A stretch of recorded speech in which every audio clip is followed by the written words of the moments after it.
Assalamualaikum warahmatullahi wabarakatuh. Saya akan memberikan demonstrasi laboratorium tindakan CHEST fisioterapi atau fisioterapi dada.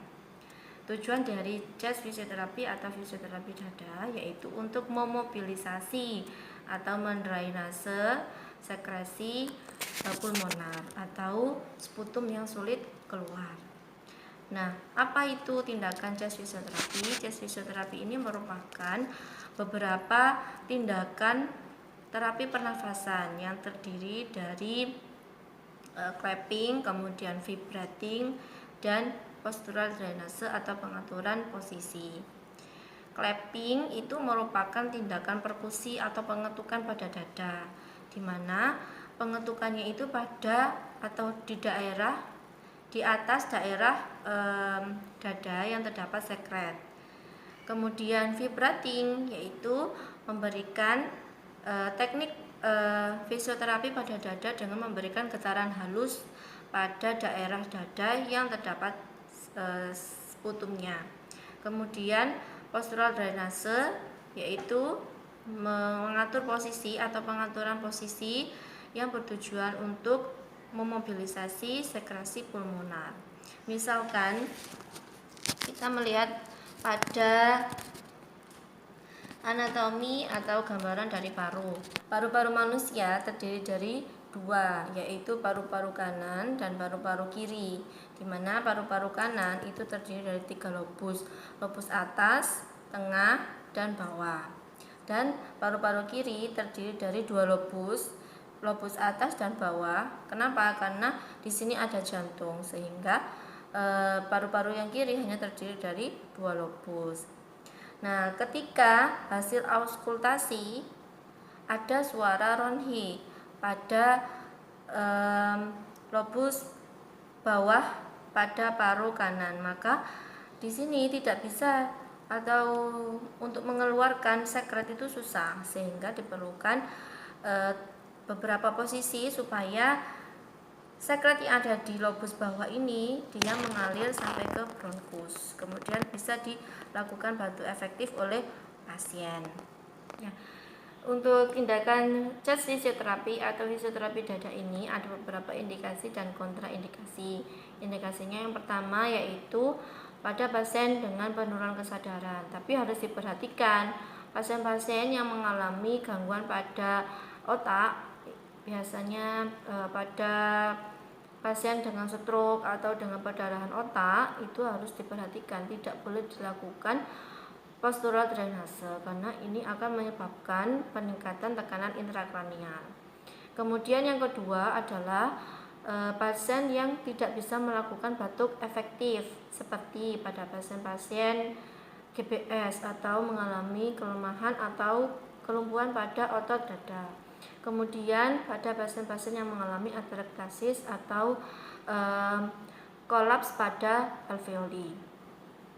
Untuk kontraindikasinya yaitu pada pasien dengan peningkatan tekanan intrakranial seperti yang saya jelaskan sebelumnya, seperti pada pasien dengan perdarahan otak atau pada pasien yang mengalami stroke. Stroke itu ada dua, yaitu stroke dengan perdarahan atau yang stroke dengan iskemik. Kemudian yang kedua, pasien dengan trauma medula spinalis, yaitu trauma pada tulang belakang atau injury. Misalnya pada pasien-pasien yang mengalami kecelakaan atau yang jatuh dari atap seperti itu. Kemudian yang ketiga adalah pasien dengan fraktur koste, yaitu fraktur pada koste pada dada. Ya, jadi ketika dia misalkan pada pasien yang mengalami kecelakaan kemudian dia terbentur dadanya, itu bisa terjadi patah tulang pada tulang iga atau tulang kostenya. Nah, ketika dia patah atau ada retak, maka tidak boleh dilakukan CHEST fisioterapi, baik itu clapping, vibrating maupun postural drainase.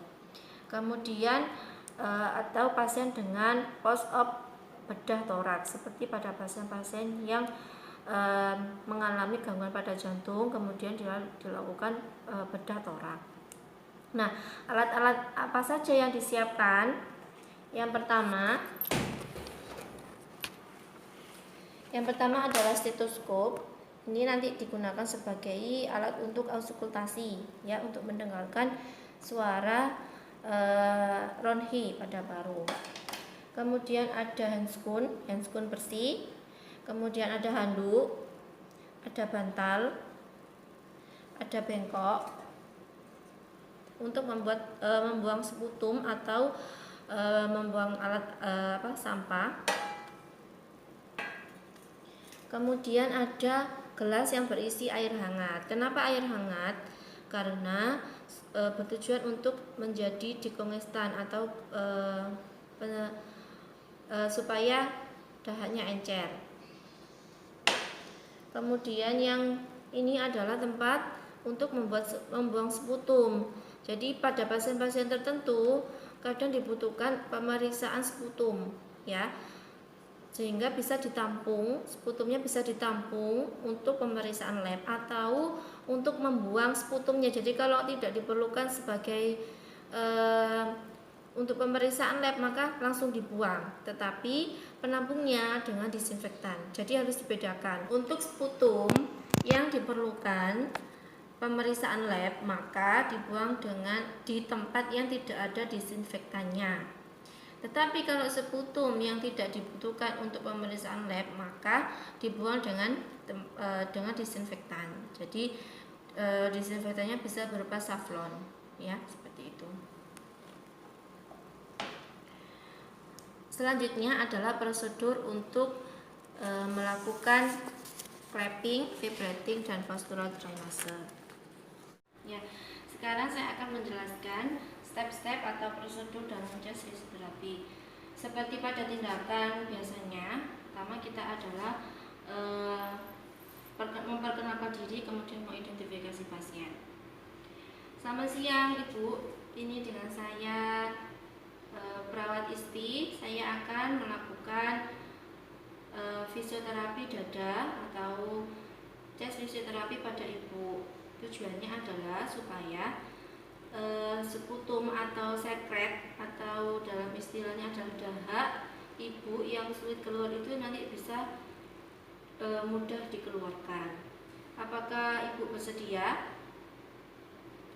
Kemudian setelah pasiennya setuju dengan prosedur yang akan kita lakukan, maka kita menyiapkan alat-alat dan mencuci tangan, kemudian menggunakan sarung tangan. Mencuci tangan bisa dengan air mengalir atau dengan menggunakan hand sanitizer. Saya sudah cuci tangan, kemudian saya menggunakan sarung tangan bersih. Prinsipnya untuk tindakan ini adalah bersih, jadi sarung tangan yang digunakan adalah sarung tangan bersih.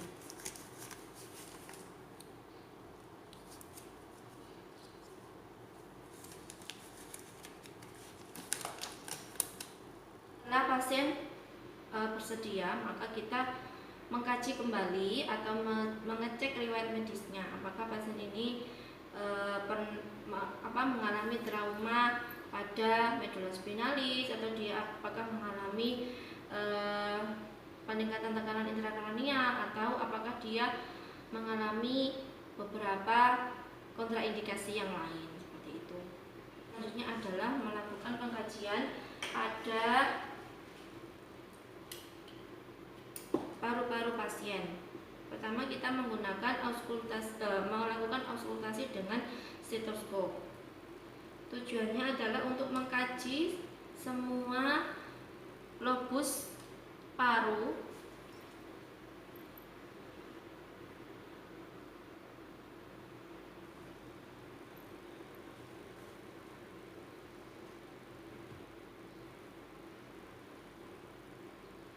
Permisi Ibu, saya akan mengecek dada Ibu.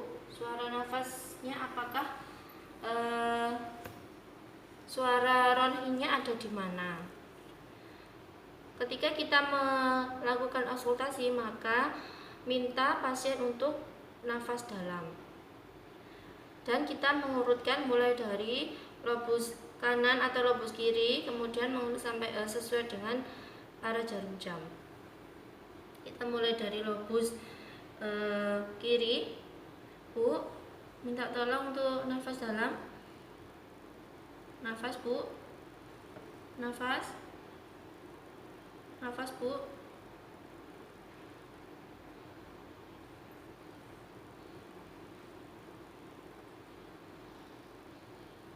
Baik, setelah kita melakukan auskultasi, maka didapatkan beberapa data, yaitu sebagai dasar kita nanti untuk melakukan postural drenase atau clapping dan vibrating.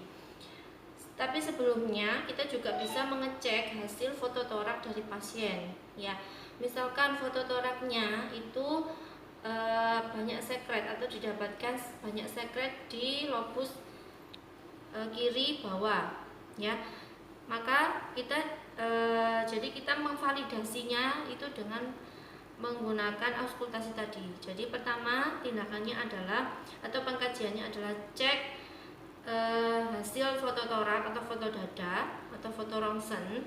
Kemudian kita memvalidasi lagi dengan menggunakan auskultasi, ya. Hasil dari auskultasi tadi didapatkan sesuai dengan fototorak. Jadi banyak sekret di lobus bawah paru kiri, ya. Maka apa yang kita lakukan? Maka selanjutnya kita bisa menggunakan clapping.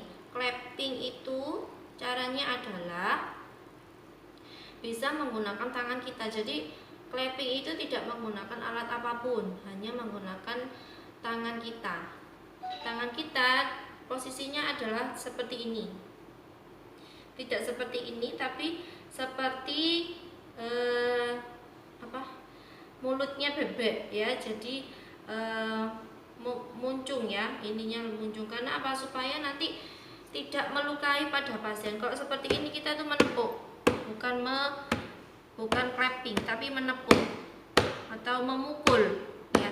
Tapi kalau clapping itu hentakannya itu tidak menyakiti pasien, tapi dia memberikan tekanan yang kuat pada daerah yang ada sekretnya, ya. Jadi gerakan clapping seperti ini, ya. Bisa diulang 2 sampai 5 kali, ya, per detik, ya, seperti itu.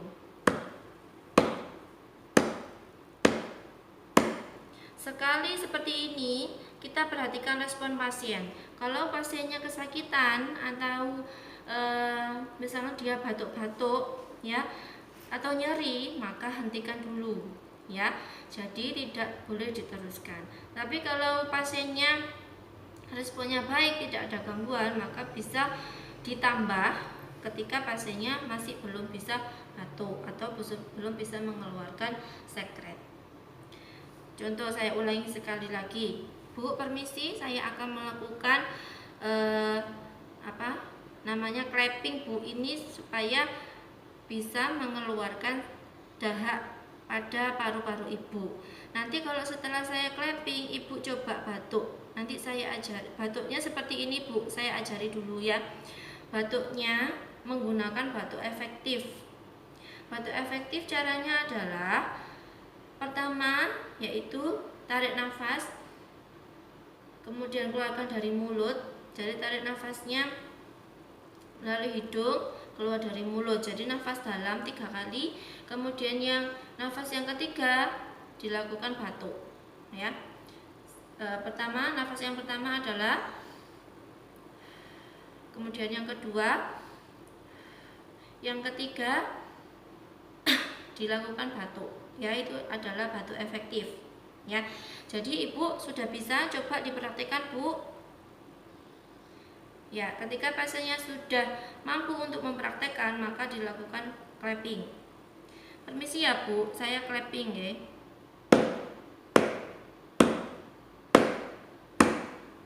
Coba, Bu, batuk. Nah, kalau pasiennya ini belum bisa mengeluarkan dahaknya atau ada misalnya dahaknya itu tidak encer, maka bisa pasiennya diminta untuk minum air hangat. Bu, butuh minum. Jadi air hangat itu fungsinya untuk mencairkan dahak tadi, ya, di kongstan. Bisa menggunakan sedotan kalau misalkan pasiennya kesulitan. Kemudian kalau misalnya pasien sudah bisa mengeluarkan dahak, maka dahaknya ditampung di tempat untuk penampungan dahak, ya, bisa disinfektan atau tidak. Jangan lupa untuk bengkoknya tadi ditaruh di sini supaya misalkan ada percikan dahak tidak jatuh di bantal, atau misalkan mau pakai handuk, misalkan ketika pasiennya itu kok tidak nyaman, maka bisa pakai handuk seperti ini, ya, supaya dahaknya tidak berjatuhan, ya, seperti itu. Kemudian itu untuk clapping. Jadi clapping itu sederhana, ya, jadi bisa menggunakan tepukan tadi, ya, seperti itu. Kemudian selanjutnya adalah vibrating. Vibrating itu menggunakan memberikan getaran, jadi hanya getaran saja seperti ini. Bisa menggunakan dua tangan atau bisa menggunakan tumpuan, jadi tangannya ditaruh di atas tangan yang lain, ya. Teknik yang pertama adalah menggunakan dua tangan. Bu, ini tindakan yang kedua, yaitu saya akan memberikan getaran pada dada ibu supaya dahaknya tadi bisa keluar. Permisi, ya, Bu. Jadi hanya getaran saja. Biasanya ini lebih efektif dilakukan pada pasien yang tidak bisa dilakukan clapping, misalnya pada pasien-pasien bayi atau neonatus. Atau menggunakan teknik yang kedua, yaitu seperti ini. Seperti itu. Itu untuk vibrating. Sama, setelah vibrating pasiennya diminta untuk batu efektif, ya. Atau pada pasien-pasien yang mengalami penurunan kesadaran, ketika tadi sudah dilakukan vibrating dan clapping, kalau dia tidak bisa melakukan batu efektif, maka bisa dilakukan dengan suction, ya. Jadi setelah di clapping, di suction dahaknya yang ada di tenggorokannya itu.